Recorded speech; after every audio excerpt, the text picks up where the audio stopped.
ನೋಡ್ರಿ, ನಮ್ಮಲ್ಲಿ ಯಾವ ಬಣನೂ ಇಲ್ಲ, ಪಣನೂ ಇಲ್ಲ. ನಮ್ಮ ರಾಷ್ಟ್ರೀಯ ನಾಯಕರು ದೇಶದ ಇತಿಹಾಸದಲ್ಲಿ 3ನೇ ಬಾರಿಗೆ ಸನ್ಮಾನ್ಯ ನರೇಂದ್ರ ಮೋದಿಯವರು ಪ್ರಧಾನಿಗಳಾಗಿದ್ದಾರೆ. ಅವರ ದೂರದೃಷ್ಟಿಯ ಚಿಂತನೆ, ಅವರ ಅಭಿವೃದ್ಧಿಯ ಸಂಕೇತ. ಒಬ್ಬ ಸೋಮಣ್ಣ ತುಮಕೂರಿನಲ್ಲಿ ಗೆದ್ದವನು ಮೊದಲನೇ ಬಾರಿಗೆ ಕರ್ಕೊಂಡು ಬಂದು ಹೋಗಿ ನನ್ನನ್ನು ರಾಷ್ಟ್ರದಲ್ಲಿ ಒಬ್ಬ ಮಂತ್ರಿಯಾಗಿ ಮಾಡಿದ್ದಾರೆ. ಒಂದು ಎಲ್ಲ ಇಲಾಖೆಯಲ್ಲೂ ಕೂಡ ಐತಿಹಾಸಿಕ ತೀರ್ಮಾನಗಳು ಮಾಡಿ ಅಭಿವೃದ್ಧಿ ಅಂತ ಹೋಗ್ತಾ ಇದ್ದೀವಿ.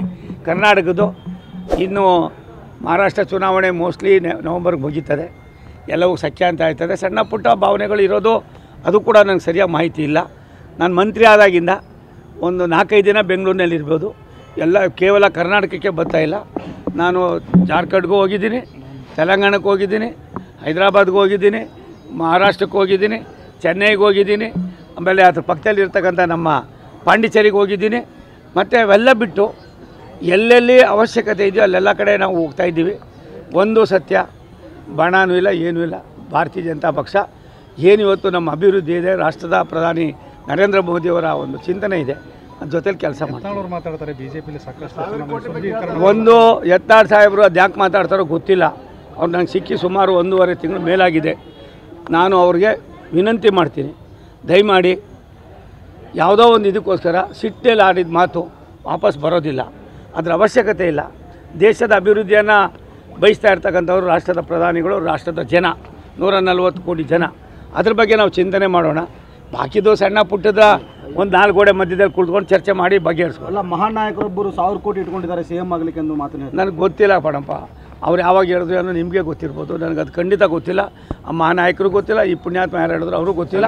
ಒಂದು ಸತ್ಯ, ಅನಾವಶ್ಯಕವಾಗಿ ಈ ಥರದ ಮಾತುಗಳಿಂದ ಯಾರಿಗೂ ನೋವು ಕೊಡೋದು ಬೇಡ, ಪಕ್ಷಕ್ಕೆ ಮುಜುಗರ ಆಗೋದು ಬೇಡ. ಇವತ್ತಲ್ಲ, ಮೊದಲಿನಿಂದಲೂ ಇದೇ ಮಾತಾಡಿ ಅಣ್ಣ ಇಲ್ಲ, ಅಣ್ಣ ಮಧ್ಯದಲ್ಲಿ ಹೈ ಕ್ಲಾಸ್ ಆಗಿದ್ರು. ಮಧ್ಯದಲ್ಲಿ ಹೈ ಕ್ಲಾಸ್ ಆಗಿದ್ರು. ನಾವು ಖಂಡಿತ ಯೋಚನೆ ಮಾಡಿಲ್ಲ. ನಮ್ಮ ಉದ್ದೇಶ ಇಷ್ಟೇ, ಸುಭದ್ರವಾದ ಸರ್ಕಾರವಾಗಬೇಕು. ಮೋದಿಯವರ ಆಸೆ ಕರ್ನಾಟಕವು ಕೂಡ ಭಾರತ ದೇಶದಲ್ಲಿ ಅಭಿವೃದ್ಧಿಯಲ್ಲಿ ಮುಂಚೂಣಿಯಲ್ಲಿದೆ ಅನ್ನೋದಕ್ಕೆ ಅವ್ರಿಗೆ ಆಶಯ ಇದೆ. ಅದರಂತೆ ಅವರ ಸಂದೇಶವನ್ನು ಕೈಗೆತ್ಕೊಂಡು ನಾವು ಕೆಲಸ ಮಾಡ್ತೀವಿ. ಸಿದ್ದರಾಮಯ್ಯ ಕೆಲವು ಅತೃಪ್ತರು ಬಿಜೆಪಿ ಅವ್ರು ಕಾಲ್ ಮಾಡ್ತಾರೆ ಅಂತೇಳಿ ಆಡಿಯೋ ರೆಕಾರ್ಡ್ಸ್ ಒಂದು ನಿಮಿಷ ತಾಳಿ. ಸಿದ್ದರಾಮಯ್ಯನವ್ರ ಬಗ್ಗೆ ಯಾಕೆ ಪಾಪ ಮಾತಾಡ್ತೀರಿ? ಮತ್ತೆ ಪದೇ ಪದೇ ಪದೇ ಪದೇ ಅವರು ಕಾಲು ಗಾಯ ಮಾಡ್ಕೊಟ್ರು, ಕೈಯು ಗಾಯ ಮಾಡ್ಕೊಬಿಟ್ರು, ಬಾಯು ಗಾಯ ಮಾಡ್ಕೊಬಿಟ್ಟವ್ರೆ. ಏನು ಉಳಿದಿಲ್ಲ. ಅವರು ಇದನ್ನು ಲೋಕಸಭೆಯಲ್ಲಿ ವಿಧಾನ ಪರಿಷತ್ ಸಭೆಯಲ್ಲಿ ನಡೆದಾಗ, ಅವತ್ತು ಅಧಿವೇಶನ ನಡೆಯುವಾಗ ಅಲ್ಲೇ ಹೇಳ್ಬಿಟ್ಟು ಕ್ಲಿಯರ್ ಮಾಡ್ಕೊಂಡಿದ್ರೆ ಇದು ಯಾವುದೂ ಕಾಯಿಲೆ ಬರ್ತಾ ಇರಲಿಲ್ಲ. ಅದಕ್ಕೆ ಒಂದು ತಪ್ಪು ಮಾಡೋಕ್ಕೆ ಹೋಗಿ 50 ತಪ್ಪುಗಳು ಮಾಡ್ತಾವ್ರೆ. ಅದು ಅಂಥ ನಾಯಕರಿಗೆ ಅವಶ್ಯಕತೆ ಇಲ್ಲ. ಸಿದ್ದರಾಮಯ್ಯನವ್ರ ನಾನು ಅವ್ರ ಜೊತೆ ಮಂತ್ರಿ ಆಗಿದ್ದೆ, ಶಾಸಕನಾಗಿದ್ದೆ, ಎಲ್ಲ ಥರದಲ್ಲೂ ಕೆಲಸ ಮಾಡಿದ್ದೆ. ಅವೆಲ್ಲ ಒಟ್ಟಿಗೆ ಜನತಾ ಪಾರ್ಟಿಯಲ್ಲಿದ್ದವರು. ಇವಾಗ ಏನಾಗಿದೆ, ಮೊದಲನೇ ಬಾರಿ ಮುಖ್ಯಮಂತ್ರಿ ಆದರು, ನಾವು ಯಾರೂ ಮಾತಾಡಲಿಲ್ಲ. 2ನೇ ಬಾರಿ ಮುಖ್ಯಮಂತ್ರಿ ನಾವು ಯಾರೂ ಮಾತಾಡಲಿಲ್ಲ. ಅದು ಯಾಕೋ ಏನೋ ಗೊತ್ತಿಲ್ಲ, ಆಗೋಗಿದೆ ತಪ್ಪು. ಆ ತಪ್ಪಾಗಿದ್ದನ್ನು ಅಕ್ಸೆಪ್ಟ್ ಮಾಡ್ಕೊಬಿಟ್ಟಿದ್ದಾರೆ.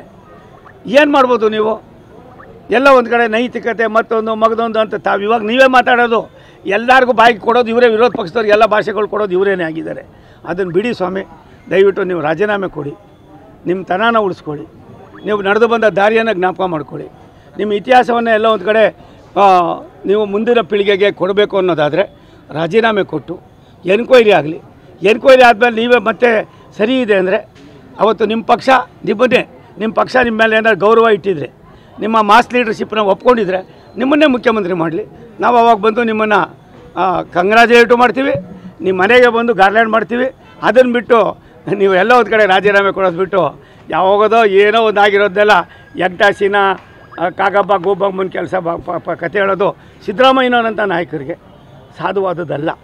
ಅವರ ಶೋಭೆ ತರೋದು ಅನ್ನೋದಕ್ಕಿಂತ ಹೆಚ್ಚಾಗಿ ನನ್ನ ಅವರಿಂದ ನಿರೀಕ್ಷೆ ಮಾಡಿರಲಿಲ್ಲ. ನಾನೊಂದು ಹೇಳ್ತಾ ಇದ್ದೀನಿ, ಸಿದ್ದರಾಮಯ್ಯನವ್ರಿಗೆ ಏನಾದ್ರು ಸಿದ್ದರಾಮಯ್ಯನೇ ನಾನು ಅನ್ನೋದಾಗಿದ್ದರೆ ಕೈ ಮುಗಿದು ವಿನಂತಿ ಮಾಡ್ತೀನಿ, ಇಂಥ ಒಂದು ಸಂದರ್ಭದಲ್ಲಿ ಮಾದರಿಯಾದ ರಾಜಕಾರಣಿ ಮಾಡಬೇಕು ಇದ್ದೀನಿ ಅಂತ ಹೇಳ್ತೀರಿ.